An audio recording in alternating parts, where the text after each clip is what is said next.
Welcome to the Reversing Autoimmune series. This is Gabriel Arruda with reverseautoimmune.com. And in this section, we're going to talk about genes and the 5-step protocol to cure autoimmunity. Now, have you ever heard the question, or not the question, but have you ever heard someone say, I've got such and such because it runs in my family. I got cancer, it runs in my family. I have high blood pressure, it runs in my family. I have diabetes, it runs in my family. Have you ever heard someone say that? Of course you have. That's very, very common. You've probably even said it yourself. Is that a true statement? Is that a true statement? You know, and that's even kind of a tricky question right there. That statement is actually half true and half false. Can some things run in your family? Yes, things can run in your family. You could have genetic predispositions to certain diseases and certain situations and things. But does that mean that's why you got it? Not necessarily. No, so it's a half true, half false statement. You could have a genetic predisposition, but that doesn't mean you have to get the disease. And what this statement is doing is it's actually taking out personal responsibility for contributing to our diseases, and that's not good. Now, scientists and medical professionals everywhere are saying that there is a genetic link involved with autoimmune diseases, and that's what we're going to talk about. This is very true, and we've seen that there are certain autoimmune diseases that actually hit certain ethnicities harder than others. There are some families that get hit really hard, and then other families have no autoimmune diseases. With my family, there are 6 total who have been affected by autoimmune diseases. And so, but does that mean you're destined that you have to get an autoimmune disease or any other disease for that matter? No, not necessarily. There's something out there called epigenetics. Have you heard that before? That phrase seems to be making its rounds now. And what that means is above the genes. Epi means above. And so this means something that's above and something that's pretty much what this is saying is that you can control how your genes actually express. You're not controlled by your genes. You could actually control your genes. Genes could be turned on and genes could be turned off. And you could actually keep yourself from expressing bad genes. Or you could form new bad genetic issues that weren't there before and then pass those on to your posterity. So it could go either way. So epigenetics, that understanding is actually really empowering. It's really great because just because grandma and mom got something doesn't mean you have to get it. So how are genes affecting autoimmune diseases? In 1990, a project was launched called the Human Genome Project with the goal to sequence and map the entire strand of the human DNA. It finished in 2003. It was a long project. And this accomplishment opened up to the ability for some really interesting discoveries, and I'd say just in time. One of those are the fact that they found many common gene mutations occurring in people, in society. And many of these gene mutations are directly related to whether or not you could get an autoimmune disease. And also, a lot of these mutations affect how you would even treat that autoimmune disease if you did get one. Now, some of these genetic cases can be pretty complicated, and I'm going to talk about it, but I'm just barely going to be scratching the surface, but I'll try and give you the basics here so you could understand. I tried to take that medical knowledge and try and make it real understandable for just everyday people. And so some of these cases, you really need a professional who understands these things to take a look at your situation. If you feel you're one of those cases, all you have to do is go on YouTube, type in MTHFR gene mutation, and you're going to see a bunch of doctors come up, listen to them, and you're going to see who's knowledgeable, and you're going to see who really understands the situation. And hopefully that will give you some guidance. And maybe you could even try and pursue one of those physicians. But these mutations are involved in a large number of people who are suffering from neuroimmune syndromes. These are things like autism, that's a neuroimmune syndrome, ADD, ADHD, fibromyalgia, multiple sclerosis, and several other autoimmune diseases fit into that category as well. And so these gene mutations affect people in a neurological way. So what do the gene mutations do? What do these actually do? Here's what they do. They either speed up or slow down certain chemical processes in your body. This is very important. For instance, there are certain enzymes in your body that are responsible to make certain vitamins and nutrients available to you. And if that enzyme is slowed down or sped up, what's going to happen to those vitamins and nutrients? You're either going to have too many or you're going to have too little. And so it's really important what these enzymes do, that they do it at the correct rate that the body was designed for it to be done at. And so due to these gene mutations, it's also possible that good chemicals in your body could actually get converted and turned into things that are toxic in our body, like formaldehyde and several other things, hydrogen peroxide. And so many of these gene mutations, they affect key parts of our body. They affect our neurotransmitters, things like dopamine, things like epinephrine, serotonin, really key neurotransmitters. The gene mutations affect these, and they could affect them very adversely, either making too much or not giving us enough. These gene mutations can also affect enzymes that are responsible for moving these neurotransmitters where they need to go, breaking them down and getting rid of them, or converting them into other things that the body needs. It's lots of complex chemical processes that are happening in the body, as you're watching right now. Just millions of complex chemical processes are happening in your body. If you have these gene mutations, those things can be inhibited. So if they're slowed down, if these processes are slowed down or sped up, it can make you toxic. It could make it hard for you to sleep, insomnia. You could have a hard time calming down. Do you know anyone like that? Have you ever felt that way? Just a hard time calming down? Could be due to one of these issues. It can make it hard for you to feel good. It can make it hard for you to think. It could take your energy away. It could actually even enhance your ability to feel pain. Does that sound good? Any people wanting to volunteer for that position? No, so this is serious stuff. This could really, really just devastate your quality of life. One gene mutation that's getting probably the most attention right now is the MTHFR gene mutation. There's other ones out there. There's a COMT, there's a MAO, there's lots of them that they discovered. But the MTHFR gene mutation is responsible for a ton of things, and it's getting a lot of publicity right now, and that's a good thing. Get this, it's estimated that 40% of Americans have some variation of this gene mutation. It's very common in Italians, people that have Italian blood. It's very common with Hispanic people. It's very common with people of Northern Chinese descent. And so it's affecting lots and lots of people in Western society who live in these areas. Two particular problematic mutations of this gene, the two particular points on the gene that the problems are being located is at C677T and A1298C. So C677T and A1298C. Why did I say that? Because if you actually get a genetic test done, understanding this will be helpful for you. And you could get this passed down from either one set of parents or both. It could come from your father alone or your mother alone, or you could get it from both. And based on what that combination looks like, it means that essentially you'll be more inhibited. If you have it from both parents, you're obviously going to be more inhibited than if you only get that gene mutation passed down from one. And personally, I think every person who has an autoimmune disease or thinks they have an autoimmune disease should get this genetic test done because it's so crucial. And you can look on our website, in our ebook, we talk about how to get that genetic testing done. Thankfully, it's pretty available and it's not terribly expensive. Hopefully, insurance will start covering it soon. And so we want to know, what does this, we're going to focus on the MTHFR gene mutation. What does it do? This gene mutation, the MTHFR gene, creates the MTHFR enzyme. The MTHFR enzyme does a lot of stuff in the body. It has a ricochet effect, doing lots of things. And it gives us the ability to do something called methylate.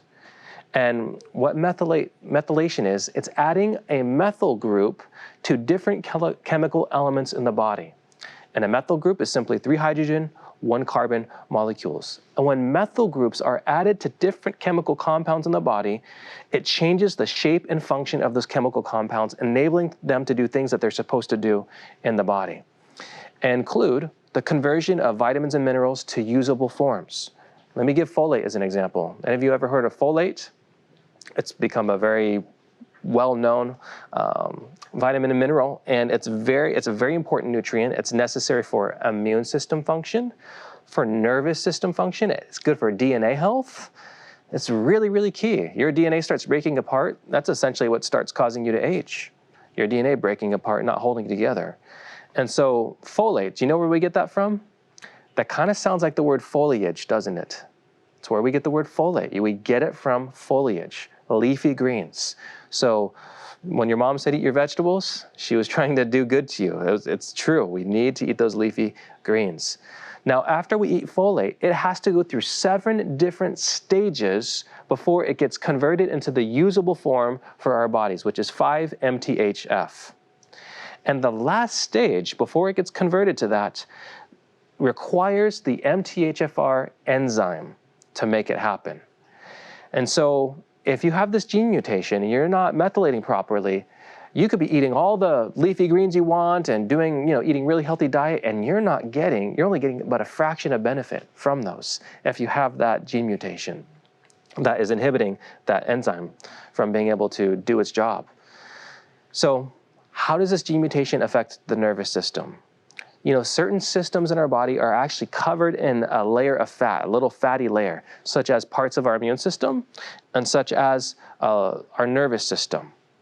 And when we eat food, when you take food in, you're taking it in mainly water-soluble vitamins.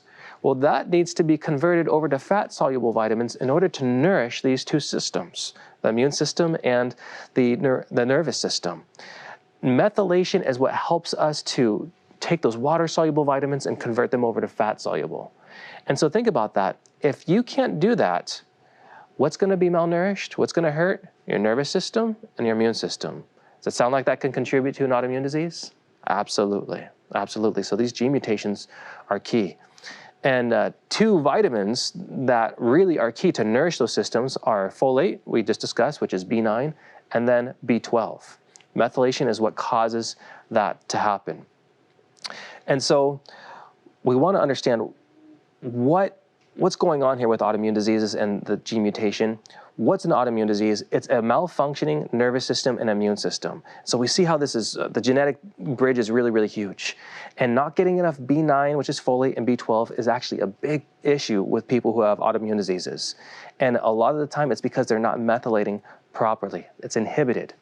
Now another issue, if your methylation is inhibited, you're not producing something called glutathione. Glutathione. What glutathione is, it's the body's biggest enzyme for cleansing. So remember we talked in previous discussions about toxic exposure, toxic food, toxic environment. You know how your body deals with that? Glutathione. And so if you don't have that, you're not going to be able to process and get rid of those toxins like you need to. And so this is important because the 5-step protocol that I've been discussing with you guys, the 4th step is detoxing, cleansing and detoxing. And so if we are not methylating properly, if we have this gene mutation, we don't have enough glutathione, and we're not cleansing and detoxing properly, that could really draw out the healing process. And health professionals tend to find people that have methylation problems get the sickest, and they're the sickest the longest. I have it, as a matter of fact. And this gene mutation is something that I have. And my methylation is inhibited. However, we have found a good workaround.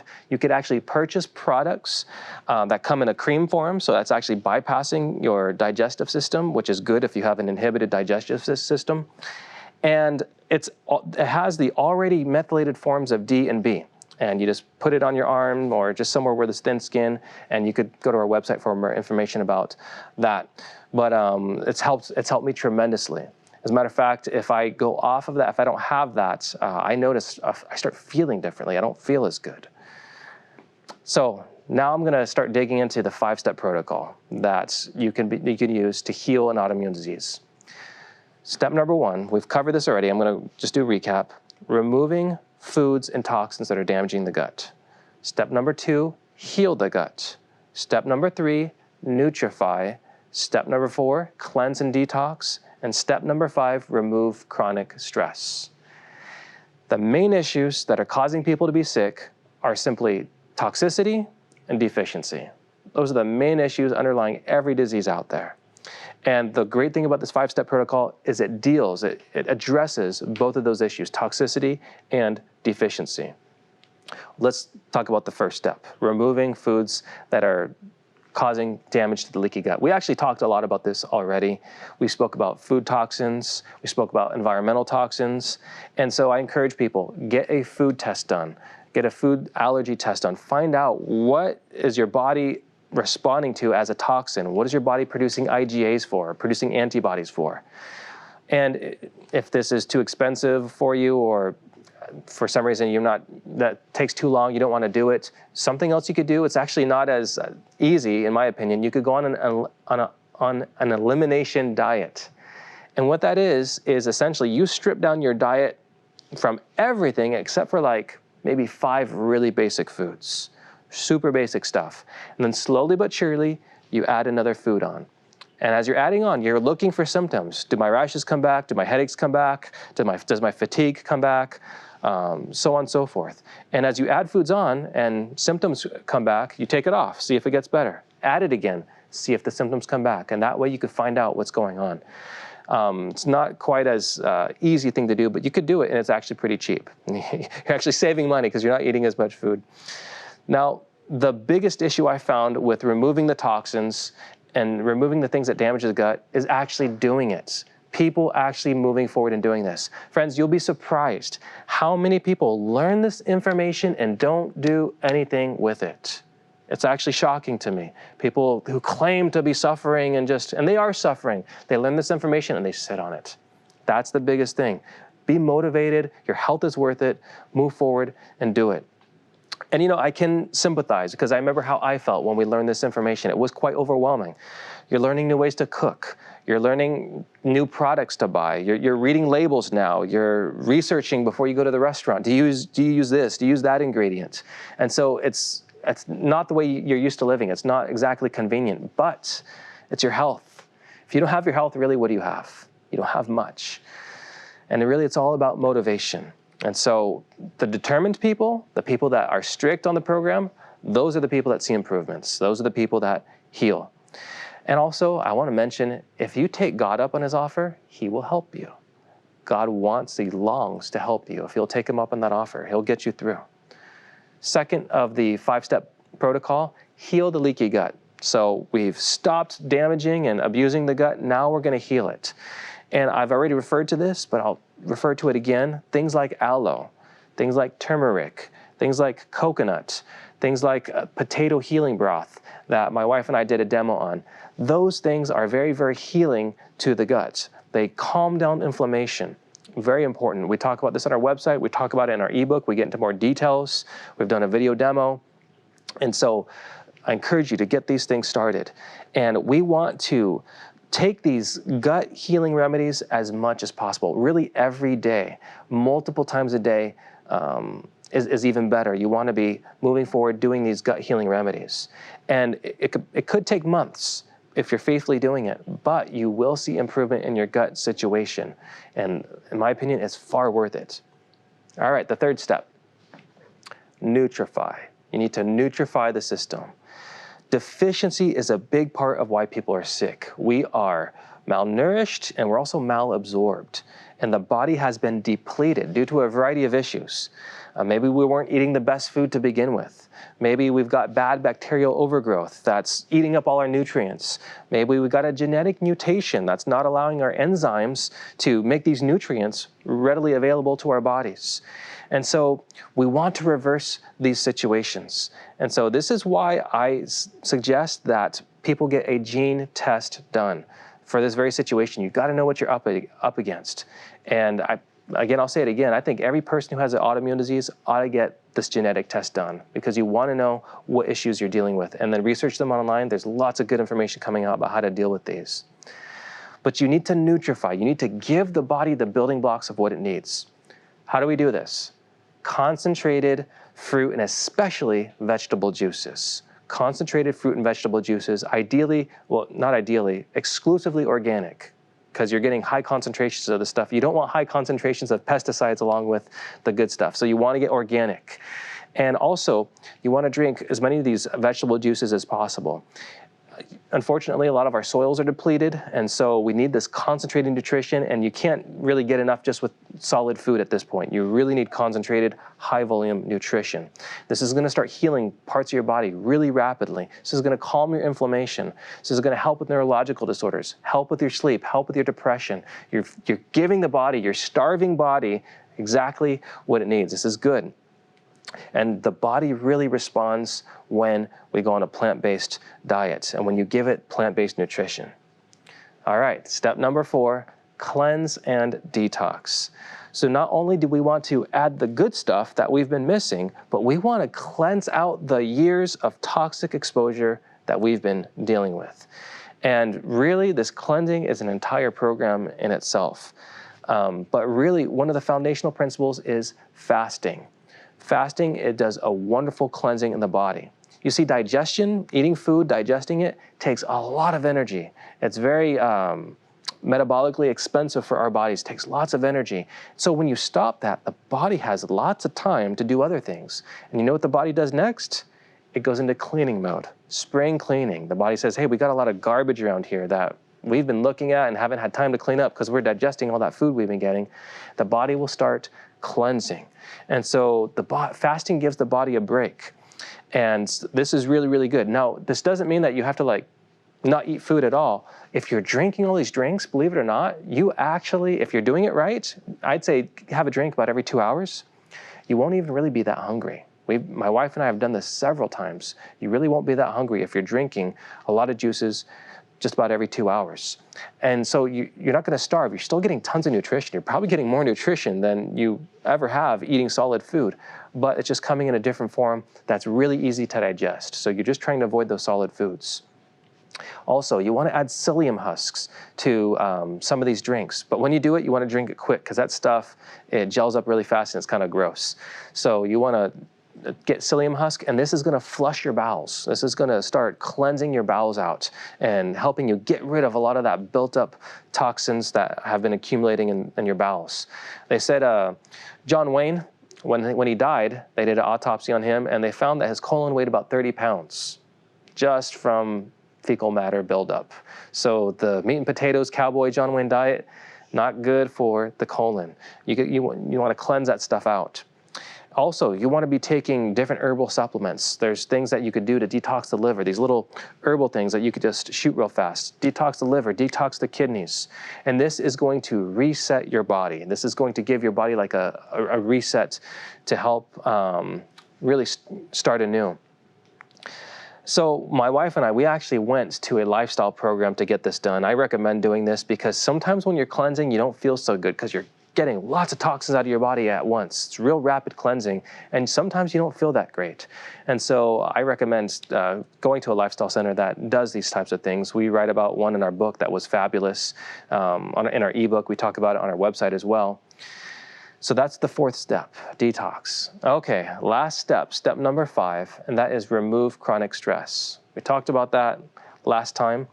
And remember, 3 different areas of chronic stress: physical, emotional, and chemical.